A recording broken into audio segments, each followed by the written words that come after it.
Hey, DirtFarmerJay here from DirtFarmerJay.com. Recently we bought this DeWalt blower, and when you have tools like this with a charging base and battery and all that, to keep entropy and disorganization at bay, it's great to build a little rack for it, and we did that. Stay tuned and I'll walk you through how we did it, but also some principles you can use and approaches you can use for all sorts of tools around your place. Stay tuned.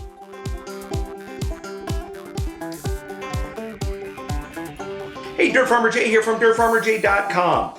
Well, we are constantly trying to push back disorganization in our house. Got a lot of different tools and maker places, and we entertain a lot. And if we don't keep things organized, well, it can really overrun you. So when we recently bought this DeWalt blower, we thought we're going to right away take the approach of giving it a place. And in this case, we're in our mudroom. And while this base and charging base and hanger rack may look really straightforward, there's a couple things I think you'll be interested in that I'm going to show you that as you go through, you can use it for all sorts of different hangers, whether it's for ladders or you're doing something for the bicycle, or you've got tools, some with charging bases, some that are corded, all that you can just take some of these principles and make a great setup for you. But let's walk through this and you can take a look.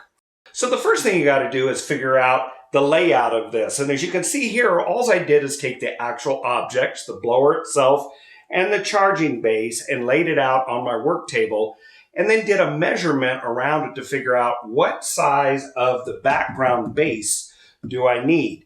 Now, before we go any further, I'm always going to suggest that you use some kind of base. If it's a long hanger, let's say for all sorts of shovels and brooms and all that sort of thing, or whether it's something that's compact like this, I always use a sub base. It allows me to do a couple things. It makes it easier to screw different objects and organizers to it. Number two, if it's a sizable item, it allows you to bridge across to studs in the wall so that you're not over depending on anchors. In this case, because of a smaller unit here, approximately 12 by 18, we're able to use anchors in the wall. But first thing we did is go ahead and get the size of that done. The second thing I did is then just take the blank to the table saw, cut it to size, and then what we did is went ahead and rounded over the edges, made it nice to the touch. Heck, if you're going to do it nice.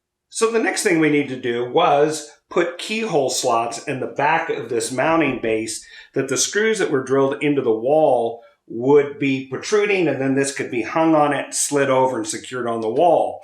So the first thing we need to do is use a keyhole router bit. You can see this is kind of like a T shape, but it has a cutter on the top that when you lower wood onto it, it's going to drill a hole first, and then you can slide it one way or another. So then we line up the bit with a layout line, the distance we want from the fence, and then using start and stop marks of how far we want first the hole where the screw is going to go in, and then the slot behind it to slide over onto the screw head. We put marks on the side of the base itself, and also on the fence on the router table, I put the start and stop marks there, and therefore I can start here on the first one, drop the base onto the rotating bit, bring it down flush to the table, slide forward using my guide marks, then retract and lift back off. Then you simply do the same thing for the second one, and now your keyhole cuts are done. Now, let's go ahead and make this pretty. So I went ahead and touch sanded it, and we went ahead and painted it up. And just to make it look nice, I chose the closest color I could get off the shelf with a Rust-Oleum color that looked yellow. It's pretty close and gives it a little bit of classiness. Like I said, if you're going to do it, why not do it so it looks nice and you enjoy it ongoing? So we went ahead and painted that up. Now, the next thing that you need to do is modify your bracket. Now, I always give you more information than what I can do in the video in the description below. So you'll see down below the number for the bracket that we used, as well as you can do a search term for all sorts of mounting brackets, hanging brackets, organization brackets, and you're going to come up with lots of different brackets depending on what you're going to hang up. In this case, this particular bracket worked really well from Lowe's, but it needs some modification. So the first thing I did is went ahead and marked it where I thought it would fit into this handle on the back. So we went ahead and cut it to width over here and went in and cut that out. But once it was done and cut out, then I could see that it didn't still fit. It needed further modification. We need to actually taper off the sides because of where the sides of the hanger hit on that bracket. So after that was all cut away, then we went ahead and test fit it. It worked great.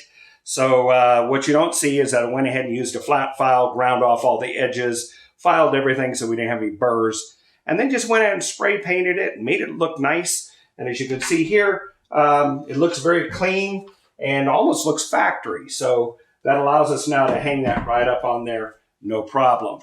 All right, the next step we're going to take here is I'm going to flip this sub base over before I mount any of the hardware on it. And I'm going to take a strip of masking tape and lay it over the top of those slots and then color it in with a pencil, just highlighting it, doing a rubbing.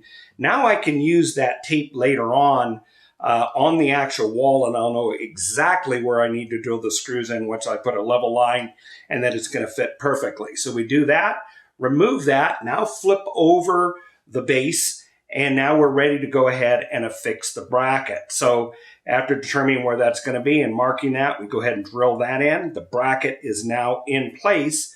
Now it's time to move over to the battery charger. Now most battery chargers have a couple keyholes on the back. Certainly the ones from DeWalt do. And all you do is measure where those are going to be, strike a level line, punch some holes, and then go ahead and drill in the screws, leaving them proud so the base can slip over the top of it. And then once that's on there, you need to do one more thing, and that is to put a keeper that's up behind here that just stops it from every time you take the battery in and out of the base from it wanting to jump off the screws. It keeps it very secure. So that's what you're going to do there. Install that retainer, and the retainer can be wood. It can be a piece of screen mold. It can be a piece of metal bar. I have this scrap aluminum. Whatever it is you do, just screw that in above it. You'll see me use that in other charger bases. That's just an approach and makes it really nice when you take it on and off there. It isn't sloppy and it stays in place. Well, now you've assembled where the charging base goes. You know where the hanger is going to go.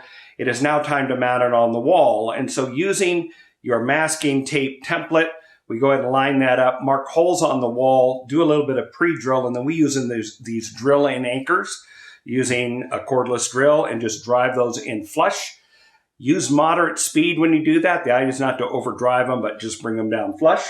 And when you do so, the next thing you're going to do is then use drywall screws, the bugle head type. Go ahead and screw them in, leaving them proud again. And now you can tape the mounting base, line up the holes on the slots over the tops of the screw heads, push it down, and then slide it to one side and lock it on the wall.